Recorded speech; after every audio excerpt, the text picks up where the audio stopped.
Hello and welcome back to Bannerlord Modded. You can see here that our faction is absolutely brimming with combat strength at the moment, but there's one thing that I am having a bit of difficulty deciding on right here, because you know that I said in the previous episode that we'd maybe look at attacking the Botanians.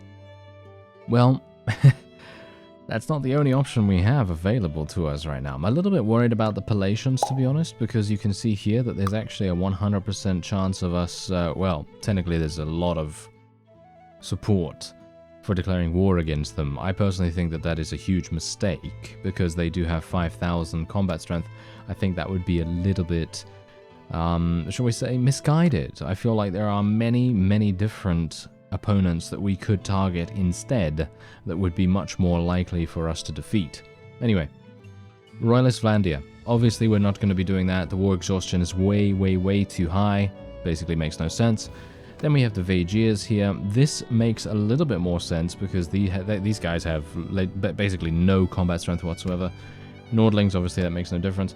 Azurai, they've got a decent amount of combat strength. I'm a little bit afraid of these guys at this moment. They're kind of similar to the Palatians in that way, although they don't have a massive amount of combat strength. A couple of defeats here and there will sort them out quite nicely, but the problem with that is that I have to go all the way down to Azurai territory. I'm not actually there at the moment because I actually thought that we were going to be attacking Botania, and you can see here that Botania has 2,600. So we are basically in a situation where we can go for Botania or the Vaegirs, and neither one really makes that much difference.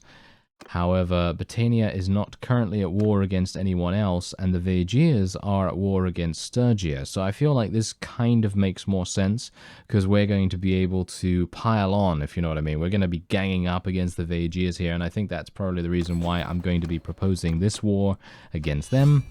And our war exhaustion at the moment is a little bit, you know, getting a bit of a head start at 8. But that's not really that big a deal in my opinion, so it's okay, you know, it's alright. So we've got Maranath here. I'm thinking I'm probably going to try and take that if I can. And then what else do they have? Just these two. Yeah. So I think, personally, that was a good decision to make. I feel like eliminating the Vaegirs is probably the most simple, straightforward route that we could potentially take.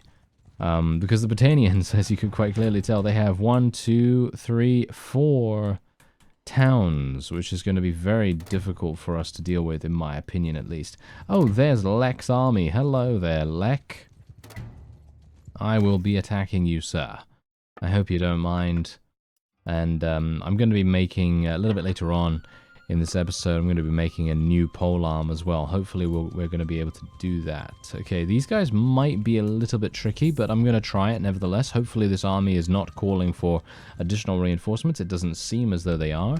But you can see here that the power levels between us are quite significantly the same. So I'm a little bit worried about this. We do have the edge, but that doesn't mean much. As we've seen in the past, when I've done battle with the Kurgis, not the Kurgis, when I've done battle with the Khuzait, it always ends up being that they are beating us, because they just generally have better units, and their compositions are generally going to be superior to ours, which is obviously very frustrating and infuriating. But, you know, what can you do? Anyway, these guys, they have a lot of cavalry, surprisingly enough. But I guess, well, that just means I have a little bit more practice on my hands to eliminate as many of these guys as I can get my hands on. Yo, yeah, look at that. I think we're pretty much, what is it, 4 for 4 right now? I haven't missed one attack yet. Oh, there's the first one. Fantastic. I thought to myself, should I mention it? You know, because as soon as I mention it, boom, it happens. Never mind. I should not do that. Nice. Look at that. That was a nice hit. And another one, thank you. Yeah, any of these, that is just fantastic. I just basically want to eliminate as many of these cavalry units as possible, because these guys are going to continue being a huge nuisance, pain in my neck, And yeah, hopefully we're going to be able to eliminate them without too many difficulties. Hopefully I'm not going to sustain too much damage from them. Unfortunately, they are proving to be very slippery and quite resilient to us eliminating them. I'm going to tell my cavalry to go into a bit of a auto-delegation situation, but as we know, they are not very numerous. We don't have a huge amount of cavalry, so it's not going to work out too well for us, but that was a nice hit. Oh, I took out his horse. I guess that's okay.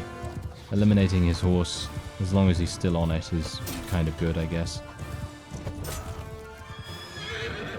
Yeah, that's not too bad. I don't really mind going and crashing into a tree if I've just killed someone as a result of that, because, well, we really want to make sure that we are doing damage and being efficient with that damage, instead of just randomly crashing into a tree for no apparent reason whatsoever. I mean, really. Nice. That was a good one. Okay, I think we're pretty good, actually. We've eliminated a lot of enemies. I'm surprised that they have so many cavalry, to be honest, and that they're not able to do that much. I mean, you could see here, they've done nothing. Look at this. They've done absolutely nothing to us. They have 0 kills.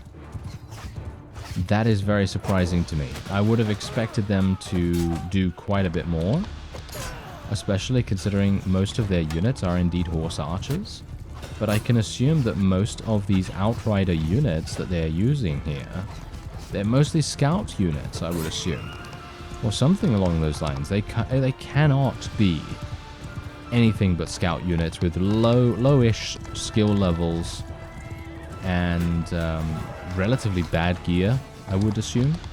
And yeah, that's basically it, because there's no way that they would only be able to eliminate one of our units, and it's just an unconscious knock as well, so really not anything too dangerous. Oh, I say, as they get their first kill. Fantastic.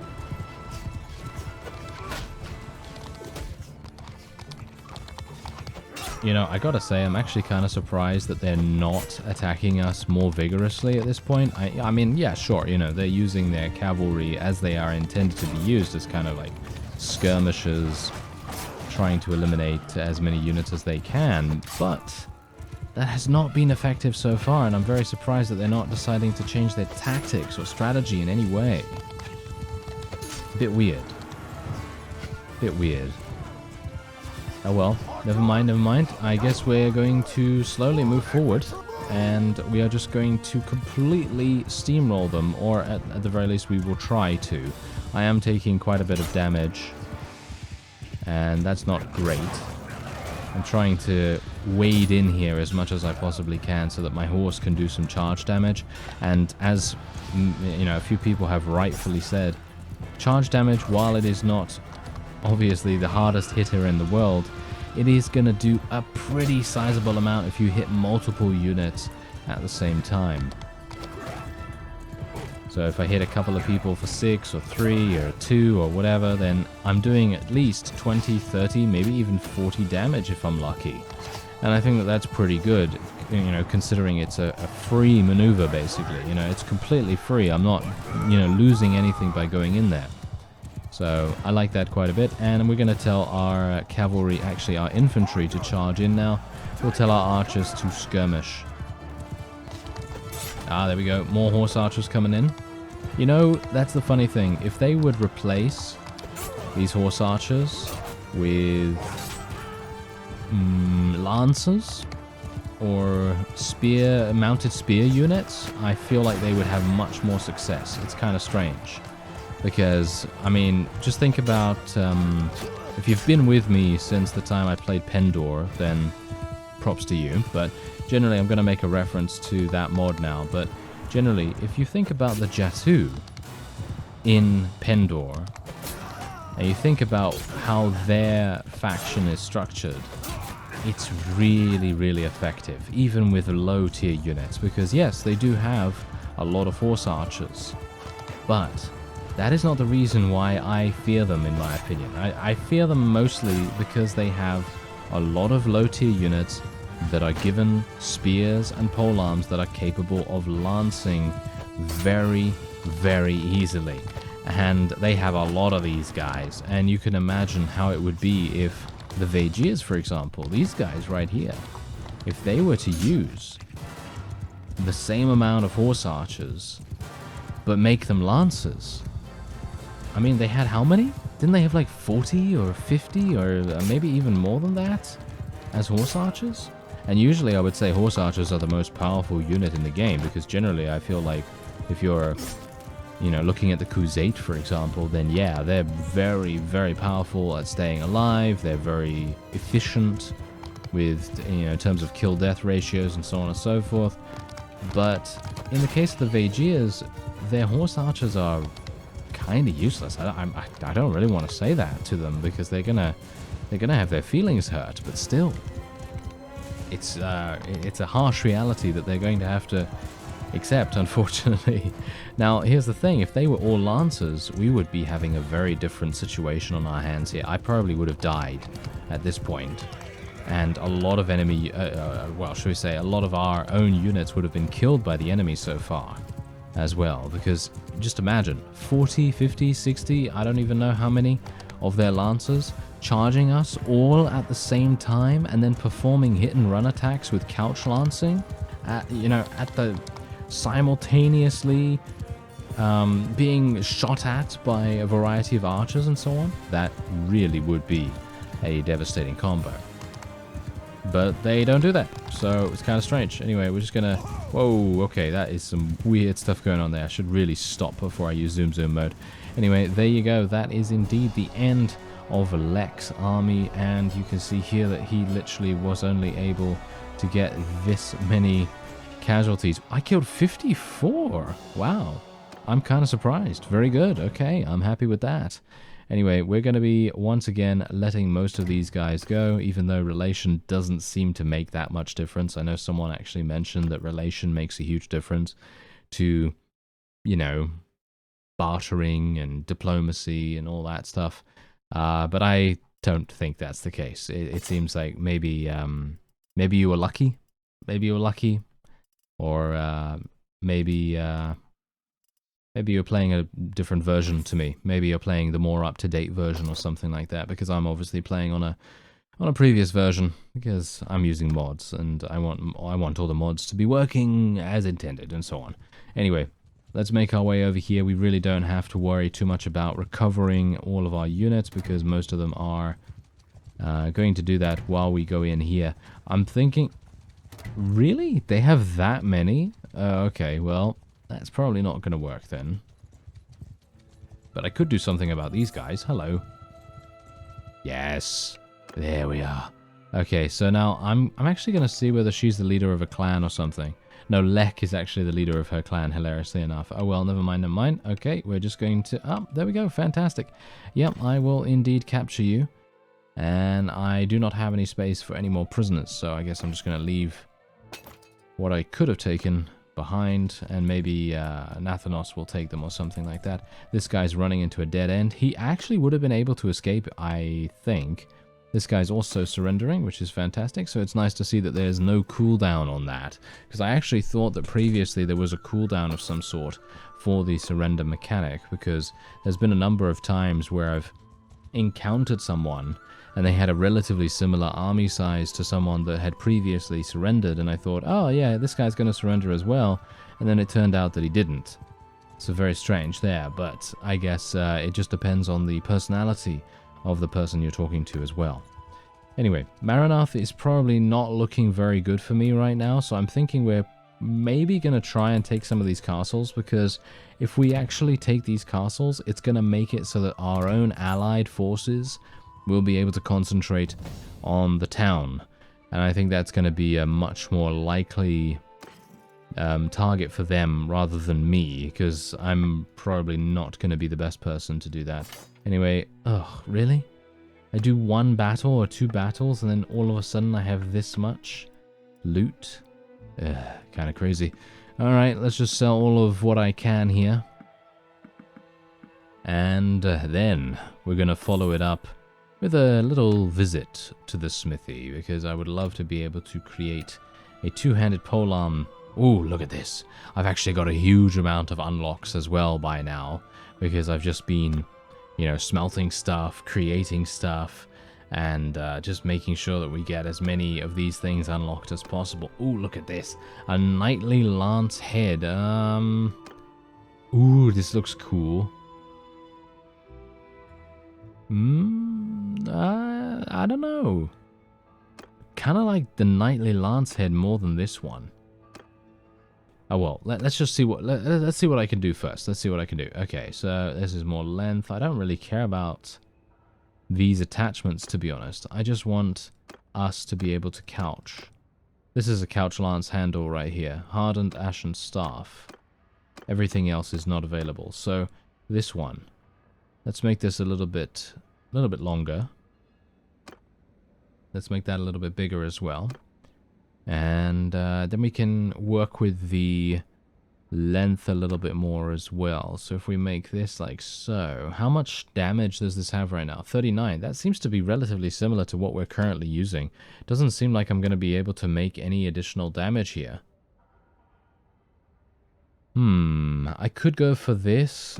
Maybe we should try this out, because this is going to give me a huge amount of weapon reach, which might actually be quite useful for us.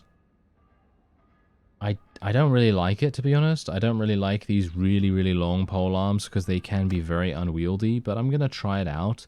And if I don't like it, then, well, we can easily just create another one. I mean, it's not that big a deal, is it? So let me just refine some stuff here, because we're going to need to refine this. Need a couple of those, and then we can make this. Okay, I'm going to get a slight deficit here, because I actually made the difficulty way too high, which is great.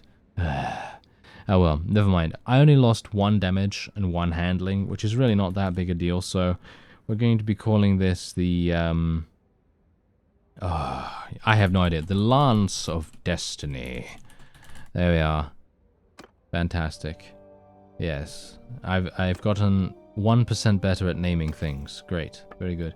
Okay, let's have a look and see whether it's actually any good. There it is. No, it's pretty awful, as you can quite clearly tell. The length is slightly better. The handling, it's very similar to what I'm currently using, to be honest. I really don't think it's going to be that good. I mean, maybe I should have used a different handle or something like that. That might have made sense. Oh, well, never mind. Oh, wait a minute, wait a minute. We have some large... Oh, hello there, large army. Okay, yeah, that might be a bit problematic. Hopefully these guys I'll be able to catch up to, because I'd like to be able to test out my polearm before we potentially do a larger battle. But it's highly unlikely I'm going to be... Oh, never mind. He trapped himself. Okay, fantastic. Okay, yeah, I'm not going to accept this guy's surrender, even though that would be much easier. But I'm not going to accept it right now, because I would like to test out my polearm, as I said. So we're just going to attack this guy. It's going to be super easy. I'm just going to put everyone in charge, and then we'll see how it goes. But generally, I think I can make a much longer polearm. And I think that might lend itself a little bit better to what we want. You can see here, look at the head of this spear. It's absolutely insanely long right now. Not entirely sure if I like that, to be honest, but well, we'll see. Alright, let's see how it goes. Okay, well, that was my first attempt at a couch lance, and I charged straight at a guy, and did not really do much. I know some people say go into first person, but generally, I'm always pretty awful at couch lancing in first person, so I generally tend not to do that. But, yeah, I'm not sure. So far, it's doing a lot of damage, which I very much like, but of course, every single couch lance is gonna do a lot of damage, even if you use, you know, a much lower tier weapon.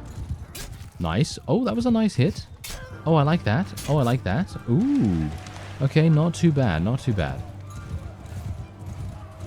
Now, the main test is when we actually start thrusting with it. Oh, it's not too bad. Seems to do quite good damage.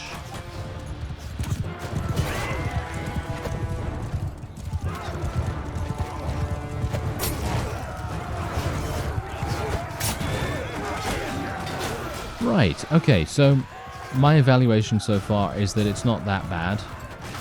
And I would say that it's probably a little bit, maybe a little bit better than my previous one, because the previous one does have the drawback of being beaten on length by quite a few opposing units, because I know that a lot of Lancer type units, they have such long polearms that it's almost impossible for me to beat them in a one-on-one showdown. And that's obviously a bit of a problem. You know, we really don't want to get beaten in that particular situation by some random Lancer or another. So this is pretty good. I'm thinking maybe I'll try and make another one that is a little bit longer and see how that goes. Because I'm thinking if I can learn to use an extremely lengthy polearm, basically no one on the battlefield is going to be able to match us. And I think that that is going to be really useful. And if only the game incorporated some kind of fear factor as well to the enemy units, because then they're going to be fearing us. They're going to be, you know, demoralized upon fighting us and so on. But yeah, that obviously doesn't happen, unfortunately. But, you know, maybe sometime in the future there will be a similar thing to that implemented through a mod or maybe through the base game. Not entirely sure, but anyway, let's just go and ransom those prisoners. And I did actually gain a perk in scouting, amusingly enough. Okay, 20% less penalty from overburdened. Moving while... what? Moving while overburdened gives +2 experience to all troops daily. Do I need to tell you what I think of this? If you've been watching me for a while, then you'll know what I think of this, but okay. Okay, so this... now, this is fantastic. 2.5% bonus speed when party morale is higher than 75. I mean, usually if you're going to be fighting a huge amount, that is a given. You're going to be having a really good morale score. And 2.5% bonus speed, how can you say no to that? This is, in my opinion, one of the worst perks that I've seen. And there are a lot of those. The other one, that is, the unburdened one, so, you know. But Forced March, fantastic. This is basically the only thing you should choose on this one. I mean, really?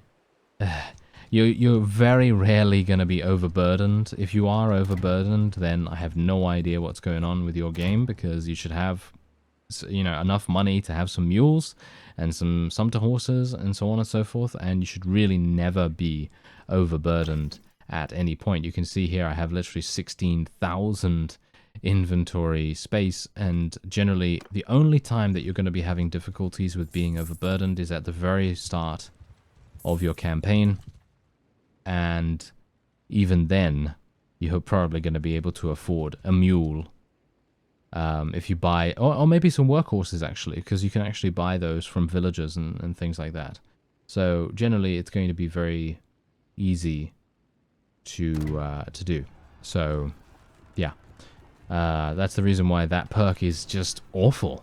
I mean, very, very bad. I have no idea what the developers are thinking with that. I know that there are some. There are definitely some perks that are absolutely fantastic and that I really, really love. Most of them are to do with movement speed, hilariously enough. And I actually forgot to switch to my mace because I was talking about the wonderful... I'm gonna have to retreat from this. Yes. Okay.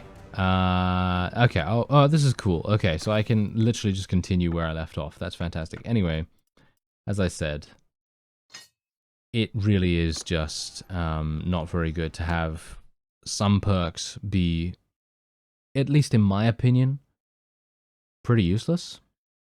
But then have others that are really, really good. And most of those, as I said, are due to movement speed. So anything that increases your in-combat movement speed or your movement speed on the campaign map. Because that's the main thing. You've got to realize that one of the most important things when it comes to this game is that movement speed is probably more important than you think.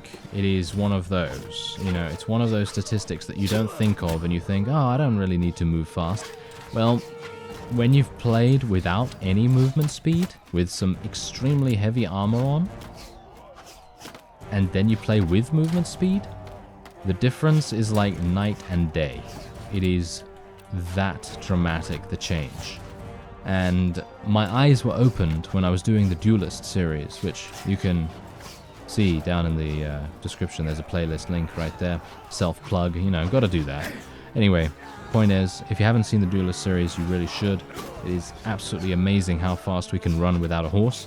But anyway, that is what I'm talking about. That opened my eyes about those perks and how important they actually are. And it seems very, very minuscule, the amount of movement speed that you can get at times. But there are some really nice ones. Like, as far as I remember, there's a perk that increases your in-combat movement speed by 10%. And I'm thinking to myself, what? 10%? How can I say no to 10%? You know, because usually they're giving you things like 2 experience and, you know, 1% and 2% and you know, so on and so forth. And you kind of get a little bit spoiled from those 10%. But that's exactly how it should be for all of these things. You know, every single time one of these things should give you a good bonus. You know, you should feel like you're being rewarded for speccing into this particular perk. But I know there are those of you that say, you know, I've had those comments before, and sure, you know, you do have a point. You do have a point where it could imbalance the game to such an extent that it is going to make it either way too easy, or it's just generally going to make things pointless in some aspects. Like, you know, trainer skill, for example. Like I have said in the past that the experience gain from all of these leadership perks and things like that is just way too little. And I still stand by that. I still think that it is way too little. Because if you look at the total experience that units need to level up, it is always way, way, way too much, with the exception of the recruits potentially. And the amount that you get from trainer skill, or the equivalent perks, is just not enough. And even if you were to make that different, and I'm talking about things like, you know, so if you were to times all of those things by 10, if you were to multiply those things by 10, or in general, you know, add some kind of modifier, it still wouldn't make a difference. And that guy's going floppy down the hill right there. Yeah, that's what you get. Anyway, yeah, let's just do this real quick. Yeah, there we go. There we go. All right, so point is, even if you were to multiply all of those values by 10, so, you know, all of the 2 experience ones would give you 20 experience instead per day, that would still make it very, very lengthy, the amount of time that it would take for even level 1 units, and I'm talking about recruits here, to level up. It would still take a vast amount of time. So that's all I'm saying. Anyway, I'm not going to be accepting this fief. I don't want to castle all the way over here, even though it would actually make sense considering I own Revel, hilariously enough. Huh. Maybe I should have done it. Maybe I should have done it. Oh well, never mind. Let's have a look and see what happens here, because this guy is probably going to try and besiege this. This is going to be kind of interesting. Do you think he's going to go in here? If he tries to go in here, this is going to be very... I don't know. I don't know what's going to happen. Maybe we're going to be able to have a siege defense. What do you think? Oh, this is...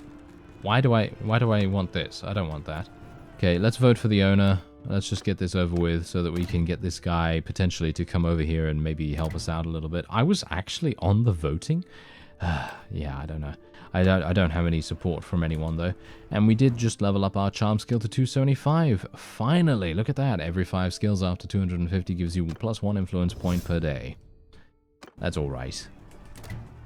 But not the greatest.